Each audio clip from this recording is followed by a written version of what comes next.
Assalamualaikum warahmatullahi wabarakatuh. Bertemu kembali dengan saya, Sokat Rahman.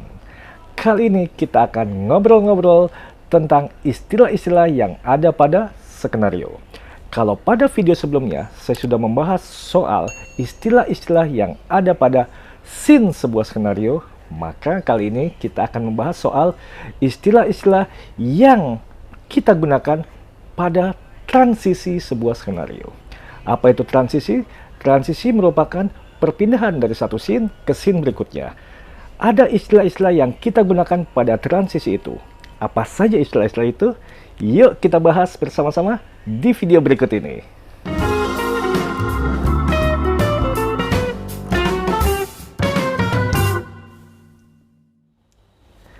Nah, teman-teman YouTuber, salah satu transisi yang biasa digunakan oleh penulis itu adalah katu. Katu merupakan perpindahan dari satu scene ke scene berikutnya tanpa ada hal yang spesial. Jadi gambar langsung berpindah ke gambar berikutnya. Biasanya ini untuk adegan yang waktunya bersamaan. Misal ada satu adegan di scene 1, misalkan tokoh sedang berada di rumah. Di scene berikutnya dalam waktu yang sama tokoh lain ada di kantor. Nah, jadi ketika misalkan dari rumah pindah ke kantor itu tidak ada hal yang spesial karena waktu yang sama, jadi bisa langsung menggunakan katu. Atau nanti kelanjutan dari scene yang di rumah nanti bisa di scene berikutnya. Yang penting dalam satu waktu yang sama atau kelanjutan dari adegan yang sedang berlangsung. Itu bisa menggunakan katu. Nah, selain katu ada lagi transisi lain. Ini lebih spesial dari katu karena menggunakan teknik yang berbeda dengan katu. Kalau katu langsung berpindah adegan dari satu adegan ke adegan lain, dari satu gambar ke gambar lain. Nah, untuk transisi ini agak berbeda dengan katu, yaitu disebut dengan dissolve to. Dissolve to menggunakan gambar yang kabur atau blur ketika adegan berakhir dari satu scene ya ke scene berikutnya. Jadi nanti misalkan scene 1 sudah mau berakhir, langsung gambarnya kabur dan langsung ditimpa oleh gambar lain yang menggantikan gambar yang blur itu. Nah, itu menggunakan teknik dissolve to. Nah, dissolve to ini berguna untuk pertama memadatkan adegan. Memadatkan adegan maksudnya seperti ini. Misalkan seorang sedang berjalan dengan background sebuah perkantoran atau deretan perkantoran.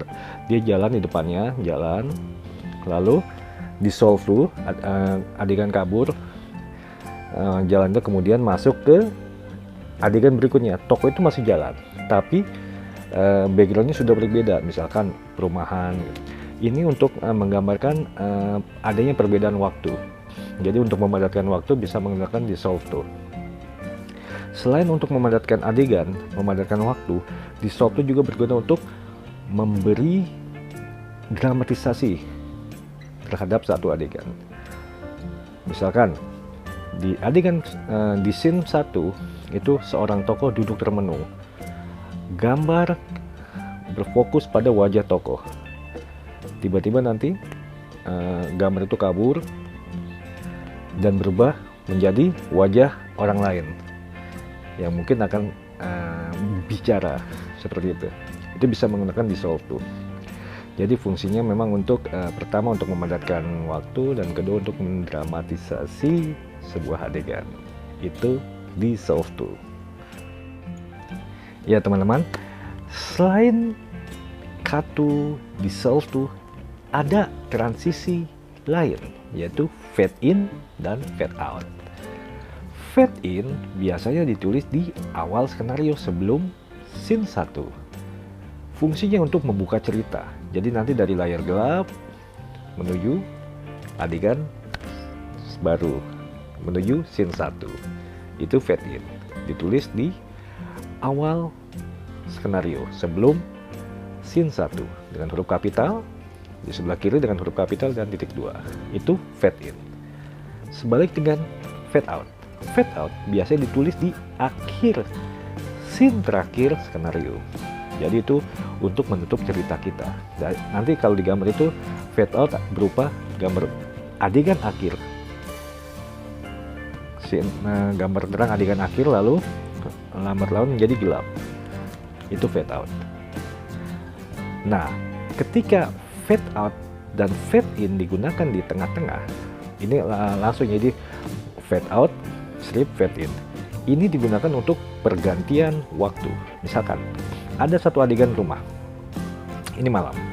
Ketika adegan berakhir, di bawahnya kita tulis fade in, fade out, fade in. Artinya adegan itu nanti yang dari terang itu akan menjadi gelap. Kemudian muncul adegan baru dari terang, dari gelap ke terang. Itu fade in. Ini kan fade out. Nanti akan muncul fade in. Jadi ditulis fade out garis miring fade in. Jadi nanti gambarnya seperti itu. Jadi adegan akhir gelap, lalu muncul adegan baru fade in.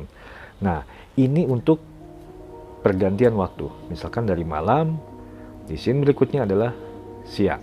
Sudah berbeda waktu. Ini tidak bisa menggunakan cut to, karena cut to itu hanya bisa digunakan untuk waktu yang sama dan hari yang sama. Jadi penggunaan fade out dan fade in bisa di tengah-tengah untuk memadatkan waktu. Bisa malam ke siang, siang ke malam, atau dari tahun atau pergantian tahun, misalkan dari tahun sekian ke tahun sekian, atau dari hari ke minggu, minggu ke bulan. Itu tergantung adegan yang kita buat. Itu bisa menggunakan fade out garis miring fade in, seperti itu. Nah, teman-teman YouTuber, ada istilah transisi lain yang disebut sebagai flashback. Flashback atau kilas balik ini adalah untuk menggambarkan waktu yang sudah lampau. Misalkan dari satu adegan ada tokoh teringat sesuatu di masa lalu. Nah, di bawahnya kita tulis flashback. Lalu adegan berikutnya adalah adegan tokoh di masa lalu. Nah, adegan tokoh di masa lalu ini bisa terjadi dalam satu scene atau lebih.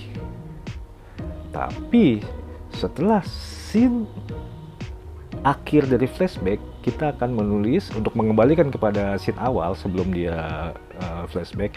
Itu kita tulis di bawahnya end flashback. Artinya adegan berikutnya akan kembali ke scene awal, end flashback, atau kita tulis back to scene.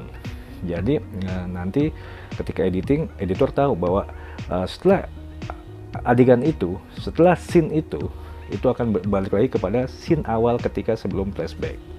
Itu flashback adalah untuk digunakan untuk kilas balik cerita yang terjadi di masa lampau. Bisa satu scene, bisa lebih. Dan yang paling penting adalah keterangan-keterangan akhir dari flashback harus ditulis. Bisa ditulis end flashback atau back to scene. Demikian flashback. Nah, teman-teman, ada transisi lain yang disebut dengan jump cut.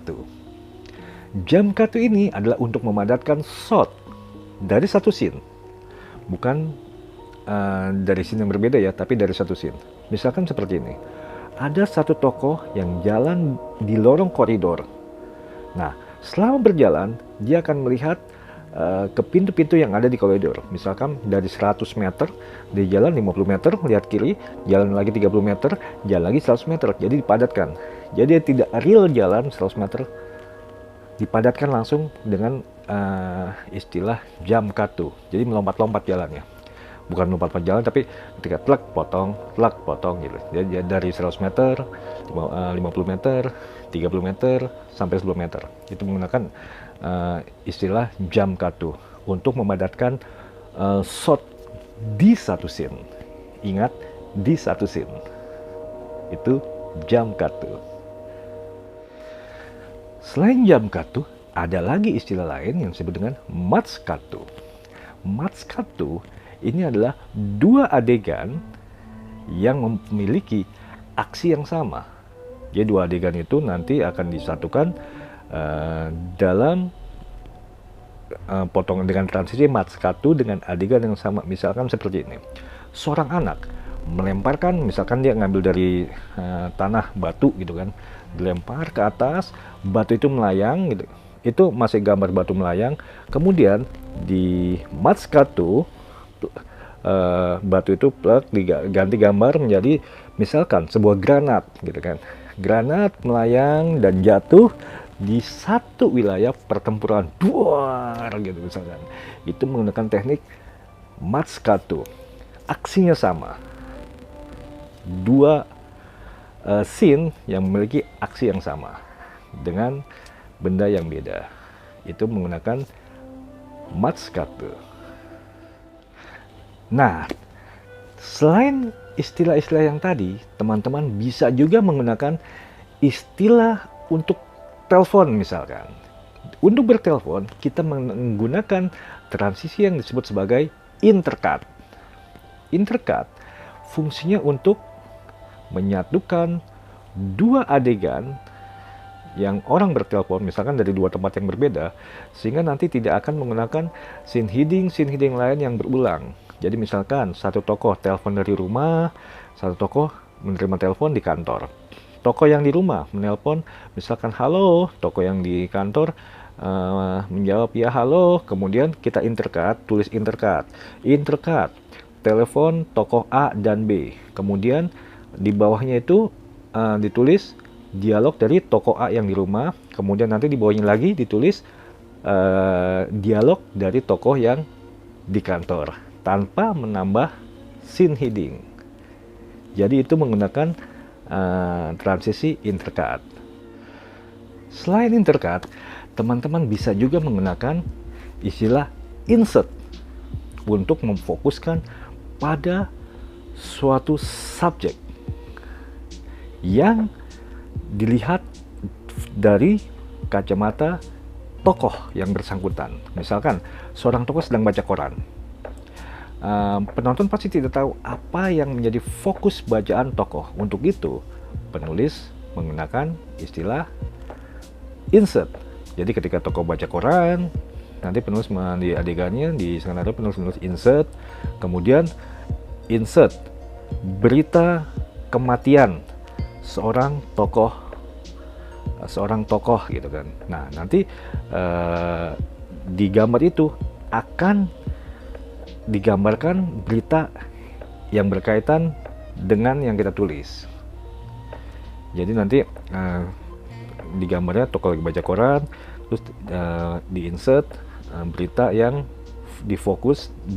difokuskan yang dibaca oleh tokoh itu. Jadi itu menggunakan istilah insert.